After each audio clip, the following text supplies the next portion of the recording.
অসহায় মেয়ের গল্প তুলে ধরব, যার নাম হচ্ছে শিউলি। শিউলির বিয়ে শাদী হয়নি। শিউলি খুবই অভাগা একটি মেয়ে। শিউলির বাবা নেই, শিউলির মা ছিল, মাটাও মারা গিয়েছে। তো শিউলি দাদির কাছে থাকে, দাদি বড় করেছে শিউলিকে। তো শিউলি এতদিন গার্মেন্টসে চাকরি করত। তো এখন তিনি সেলাই মেশিনে কাজ করে, কারণ গার্মেন্টসে চাকরি করলে অনেক রাত করে বাসা ফিরতে হয়। তার দাদিরও ওষুধপত্র দিতে হয়, কারণ তার দাদির দেখাশোনার মতো কেউ নেই। সেজন্য গার্মেন্টসের চাকরিটা সেরে এখন পাশের এলাকায় সেলাই মেশিনের কাজ নিয়েছে।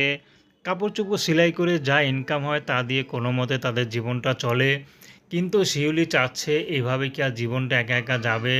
শিউলির দাদি থাকতে থাকতে শিউলির দাদি চাচ্ছে যে শিউলিকে ভালো একটা ছেলের হাতে তুলে দিতে, কিন্তু কে তাকে বিয়ে করবে? যারাই বিয়ে করতে আসে তারাই শুধু যৌতুক চায়।